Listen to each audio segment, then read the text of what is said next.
Bismillahirrahmanirrahim. Allahumma fathihna fid din waftah alaina futuhal arifin waj'al a'malana khalisatan liwajhikal karim. Qala Syekhul Mu'allif rahimahullah wa adama naf'a bihi wa bi barakati ulumih wa fikum fi dharain amin. Qala rada'ankum bismillahirrahmanirrahim. Di dalam resep Al-Quran Allah mengatakan innama yakhsyallaha min ibadihil ulama wa qala hal yastawiyal ladzina ya'lamun wal ladzina la ya'lamun. Wallahu a'lam bishawab. Kata Allah, sesungguhnya tidak akan takut kepada Allah siapa itu? Min ibadil ulama adalah hamba-hamba ulama. Siapa itu ulama? Orang yang berilmu, ya. Qala al yastawiyal ladzina ya'lamun wal ladzina la ya'lamun, kata Allah. Yang kedua Allah berkata, apakah sama orang yang tidak berilmu dan orang yang berilmu? Tentunya beda. Makanya akhir zaman ini umat Islam harus hati-hati. Kenapa? Jangan dibilang orang pinter ceramah, ente bilang kiai.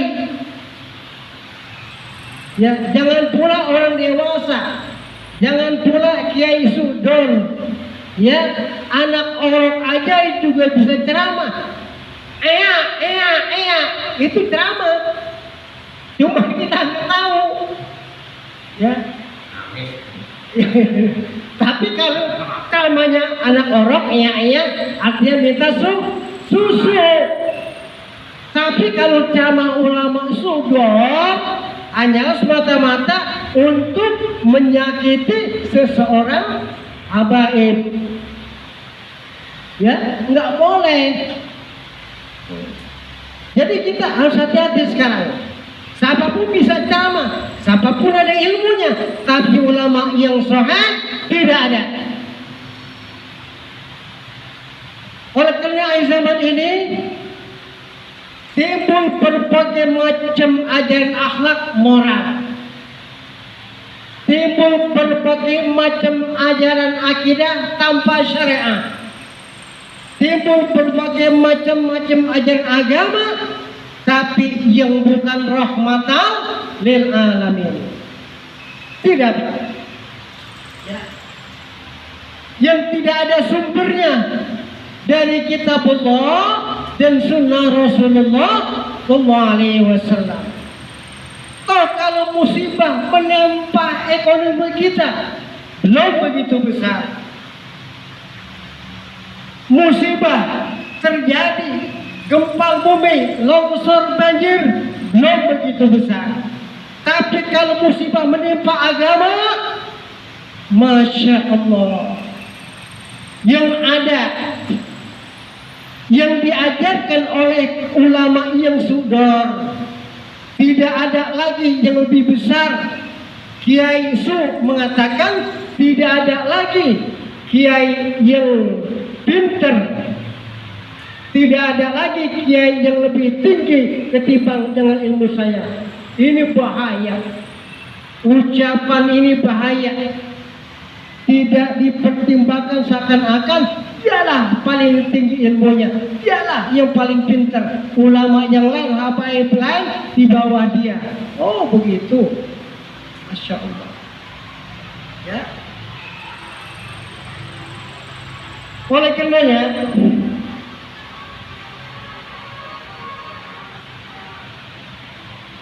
tidak ada yang mampu memprediksi nasab habaib.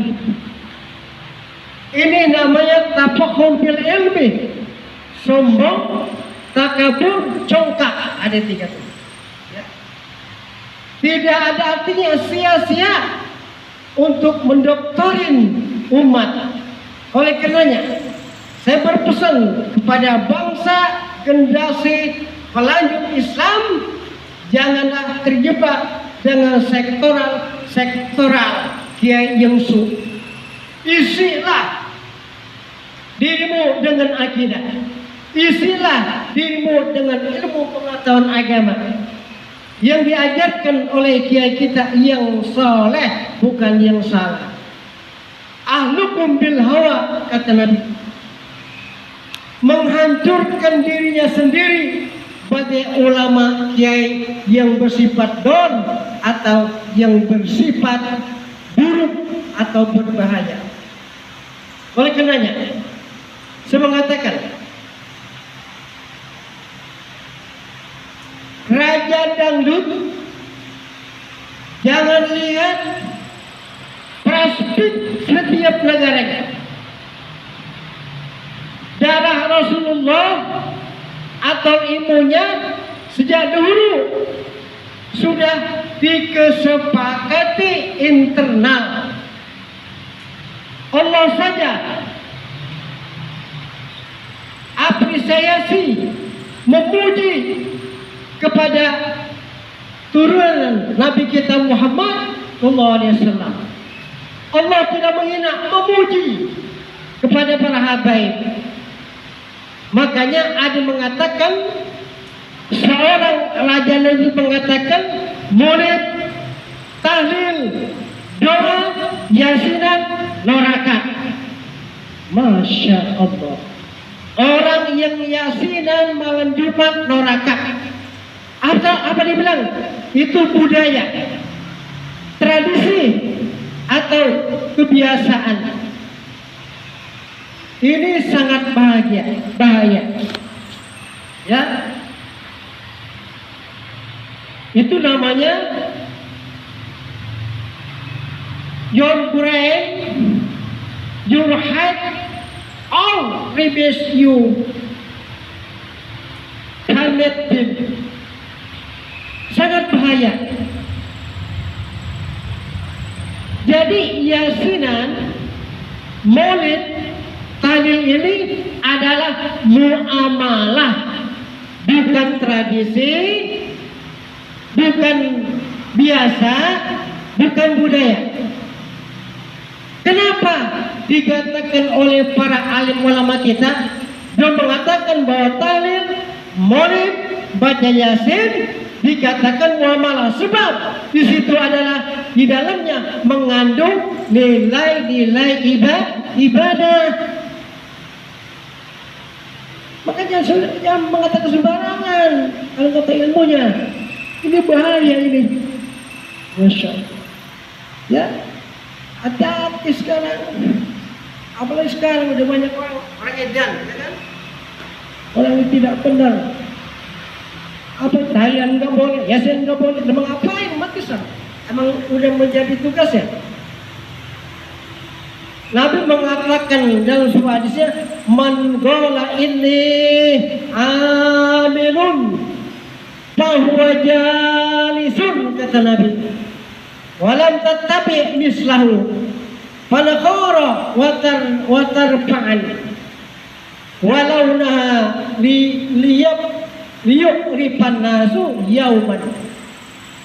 Kata Nabi, inni alimun, sesungguhnya aku alim, sesungguhnya aku kiai, sesungguhnya aku ulama. Dia mau aku sendiri, kata Nabi. Ya. Bahwa jahilun, padahal orang itu goblok. Yang tadi ngaku ulama, padahal orang itu goblok. Ya. Walaupun dia ulama, tukang ceramah, tukang pidato, tukang dakwah, tukang memberikan fatwa, tapi kalau nyimpang daripada rel agama, itu namanya jahilun, goblok. Ya ente. Apa pesan Nabi orang alim tapi sifatnya goblok? Lam tattabi. Ini namanya sama juga lam nahyun litahrim. Lam tidak boleh kita ikuti. Siapa tadi itu? Ulama alim tapi goblok. Lam tattabi, jangan kamu ikuti. Jelas pesan Nabi begitu. Misal, siapa tuh? Seperti tadi ulama yang alim tapi goblok. Yang ikutin pesan Nabi. Kenapa? Kalau kita ikuti sama juga kita dituntun ke neraka. Gitu. Tabaharan. Ulama yang tadi itu alim tapi goblok, dia adalah berbangga-bangga, bersombong-sombong dengan ilmunya. Padahal ilmunya nggak ada apa-apanya, kosong semua. Nanti depan Allah. Di dunia enak menghujat orang, menghina orang, menjatuhkan martabat derajat orang. Tapi di akhirat baru dan nasab. Apalagi zuriyah Nabi, keturunan Nabi, dia hujat habis-habisan. Bahkan dia persebarluaskan itu nonsen, sia-sia ilmunya, nggak ada apa-apanya. Ya, jadi ulama. Sekarang ulama sama baik apa salahnya?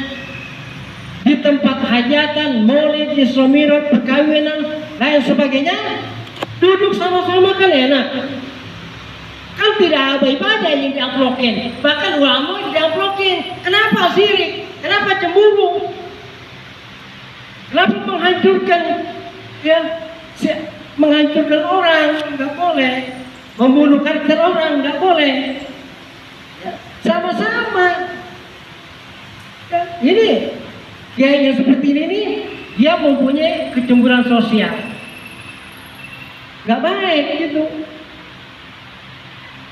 Watarfa'an, dan orang yang tadi itu alim tapi goblok, dia selalu mengutarakan suaranya, mempersebar luas, bahkan mengangkat suaranya terus kemana saja dia sebarluaskan. Ini haram hukumnya. Ya, bagi hababin dihujat, yang dicaci maki, bahkan diperluaskan kemana saja, beliau gak bakal dosa. Yang dosa itu yang memperluaskan, yang meluaskan, itu yang dosa. Walaulah liya'rifun nas yauman,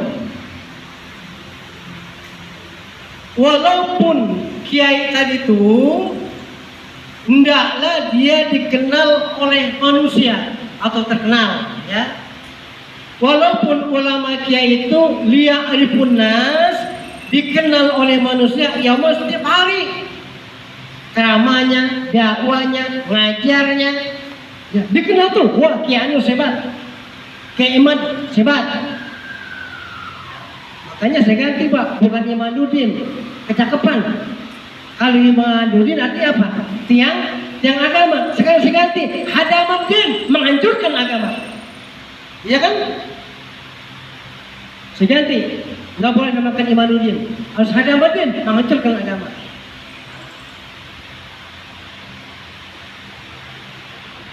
Tujadilu min syai'in, sehingga apa-apa yang dia sampaikan ulama tadi itu, ulama sudor, adalah menjadi tujail, menjadi mujadalah min syai'in, dari bidang ilmu agama. Masya Allah. Jadi bukan untuk mendamaikan rakyat, bukan untuk mendamaikan kiai habaib. Jadi menjadi mujadalah, itu yang dosa, menjadi gumerang. Min amridin, dari perkara agama, maka tidak boleh, ya kan? Agama tidak boleh buat kesombongan. Dia mah nggak ada apa-apanya. Di musim tinggi saya bisa menghitung nasab Nabi, nasab habaib, suriah Nabi, bisa aja kok. Jalan nggak bisa. Ya, bagaimana akibatnya? Paghadab dan syadidin. Masya Allah. Seorang kiai yang sombong, yang sudar dan bangga dengan ilmunya dan yang mujadalah, maka faghadaba ba'dun sadidin, maka Allah memarahkan dirinya akan marah yang sangat marah. Makanya jadi ulama, jadi kiai Pak, tanggung jawabnya berat. Bukan sekedar ngajar cara amplop, ngajar cara bukan, tapi di akhirat nanti adalah yang ditanggung jawabkan pada ruh ulama yang suci. Kan saya katakan kalau badan mah ketika dikuburkan bergelang tanah menjadi sasapan cacing tanah, tapi yang menjadi pokok permasalahan yang masuk ke pengadilan tinggi adalah ruh kita. Itu nanti di dunia ngomong apa aja enak, menghina, mencaci maki orang enak, menjatuhkan orang enak, tapi nanti di pengadilan yang tertinggi kita sudah tidak bisa menjawab lagi. Masya Allah. Ya, kan Al-Quran mengatakan, kata Allah, sekalipun mulut kita terkancing rapat, terjahit, tapi lidah yang berbicara. Ya, sekalipun tangan kita bergerak, hati tangan kita berbicara menjadi saksi. Kaki kita juga menjadi saksi. Ini diajak kemana nih? Kakek dulu waktu hidup.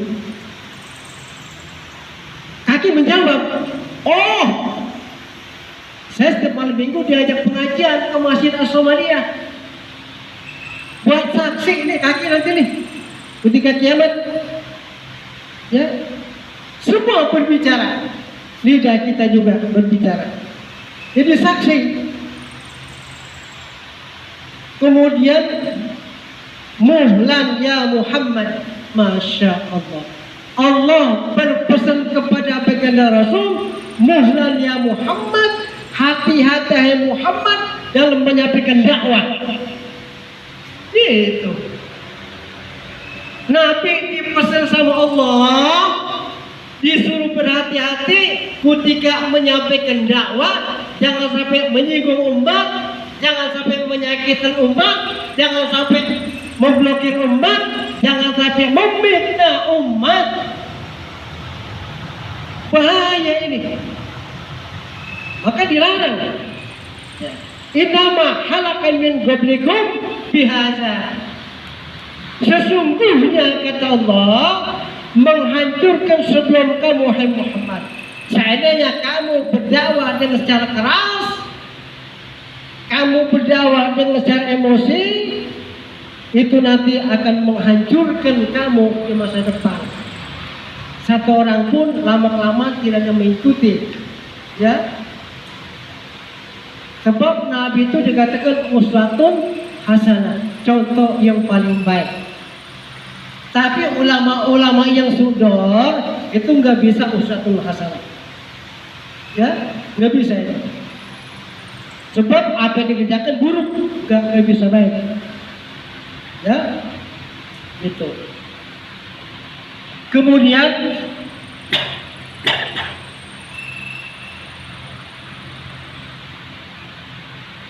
watat lubul ibad ismur riyah,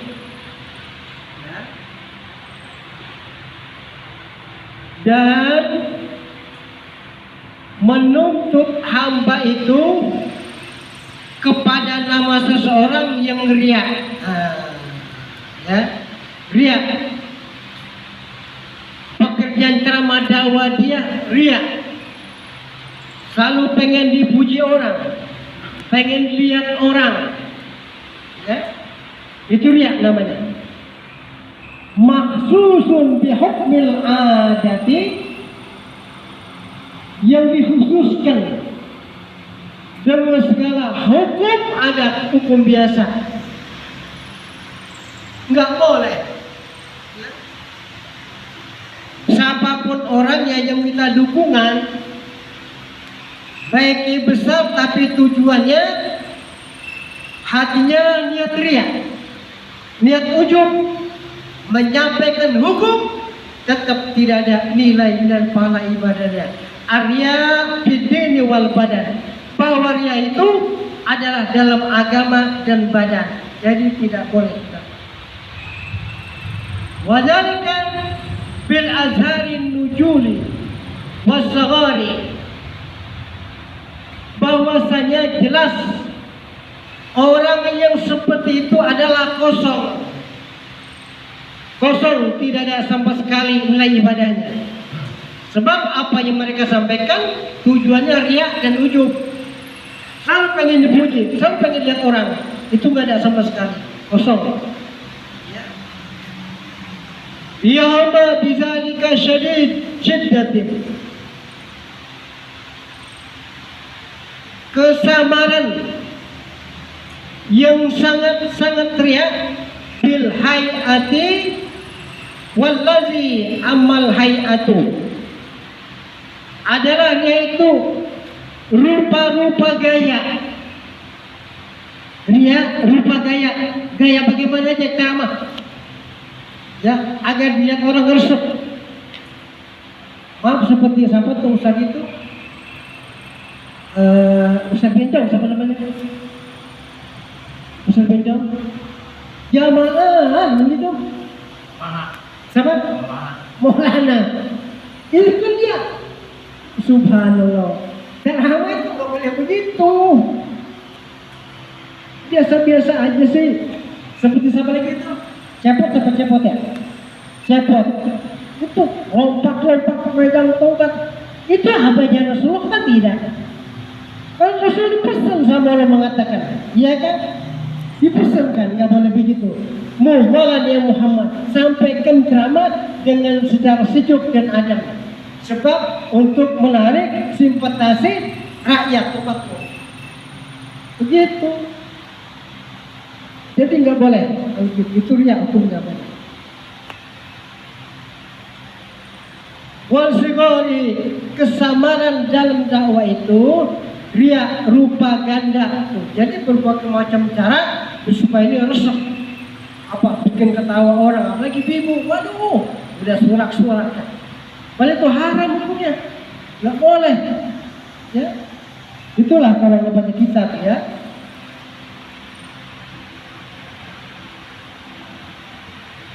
Wal haddu bil harakati wa baqa asar sujud ala wajhi, dan memberi petunjuk di dalam pergerakan ceramah. Itu kan sambil joget-joget, sambil megang tongkat, lompat sini, sambil lari sini, Masya Allah. Menunjukkan daripada perbuatan ceramah itu asar sujud alal wajib, yang ada nanti cuman bekasnya saja. Saat dinilai pada hari kiamat nanti, orang yang ceramah itu ya suka ria dan ujub, atau juga memberikan petunjuk yang buruk dalam dakwanya, maka orang itu adalah nanti kita kiamat cuman ada bekasnya aja, nonsen dan tidak apa sama sekali. Tuh, makanya tanggung jawab ulama berat Pak, hati-hati kita. Hati-hati para ulama sebut pesan. Ya, jangan main sombong-sombongan, jangan hujat-hujatan, jangan situasi sangka, ucapkan kalimat yang baik. Sebab ceramah itu untuk menuntun umat, mengajak umat ke jalan yang diridhai Allah. Jadi tidak boleh kita katakan dalam batu putih. Jadi ketika orang sedih, apa ceritakan begitu. Bukan surat ketawa, bukan begitu. Ya. Jadi tidak ada hukum yang begitu. Pesan saya, yang seperti itu jangan kita ikuti, bahaya kita. Terutama Kiai mengatakan bahwa Thailand itu, ya, Maulid itu terbilang adalah budaya atau tradisi. Kita ikutin. Yang kedua, ulama mengatakan, bukan ulama nih ya, tukang dakwah gitu. Kalau ulama susah, ulamanya ilmunya penuh semua ada, fikih akidahnya ada, alatnya ada, maksudnya pendakwah, orang dakwah. Ya, dia mengatakan yasinan itu neraka. Nauzubillah insyaallah. Maka zaman sekarang ini Pak, banyak artis-artis yang memberikan fatwa yang membuat umat rakyat bingung untuk bertanya masalah agama yang muskil. Kepada siapa kita bertanya? Udah berani artis sekarang memberikan fatwa. Ya, yang nggak tahu kitab kuning, nggak tahu tafsir, nggak tahu surat nahwu, berani ceramah itu. Nanti di akhirat ditanggung jawab, dia punya hidayah berbicara depan Allah, di depan malaikat. Benar tanggung jawabnya.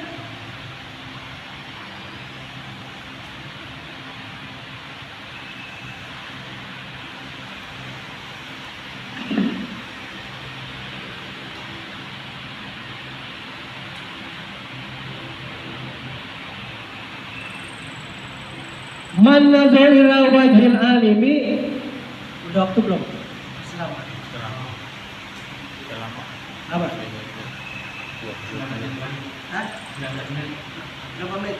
19. Man nazar ila wajhil alimi fa parabihi khuliqallah bitilkan nazrati mulkan yastaghfirahu ila yaumil qiyamah.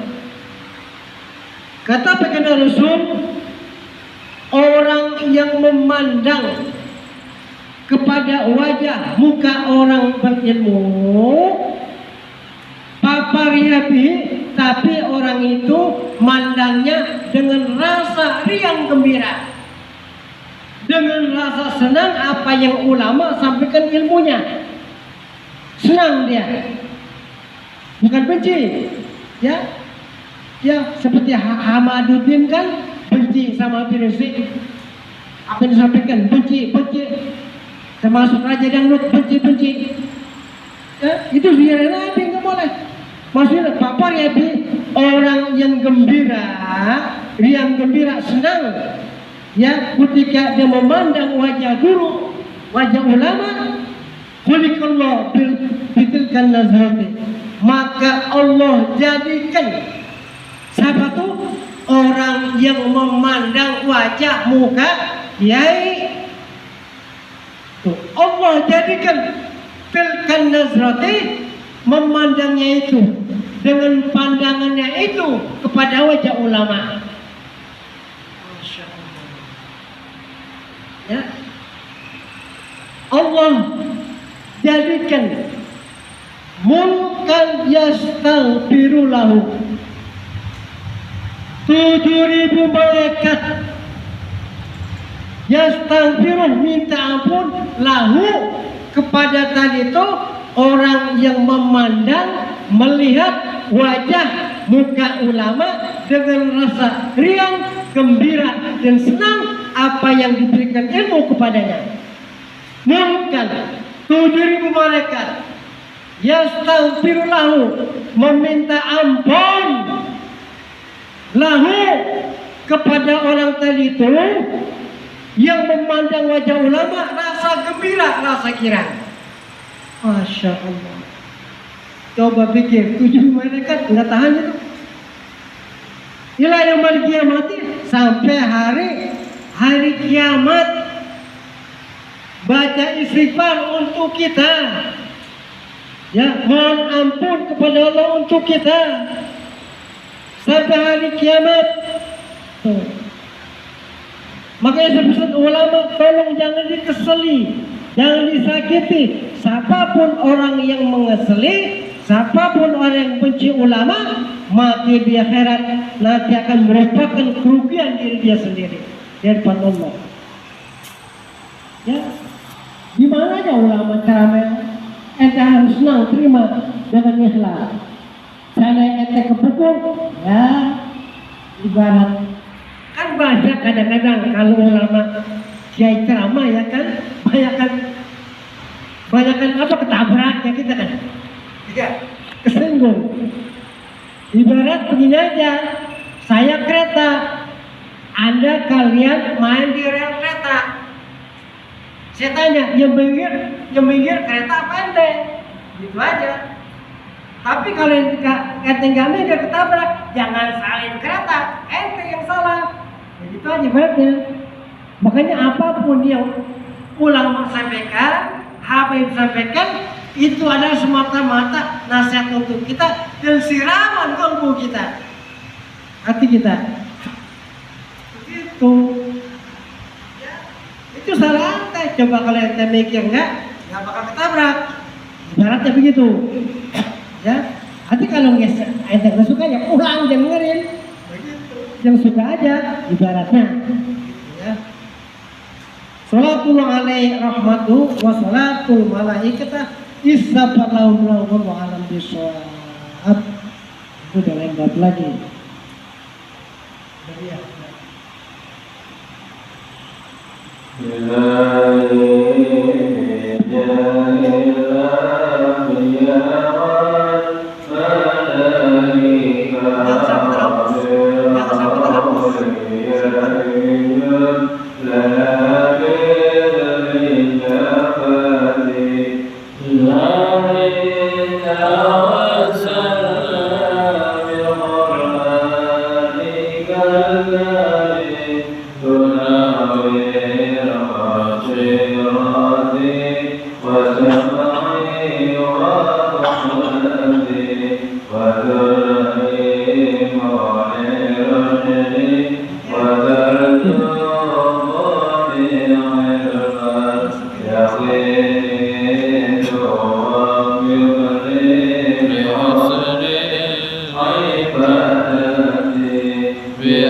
بأسمائك الحسنى نجود بتوحيد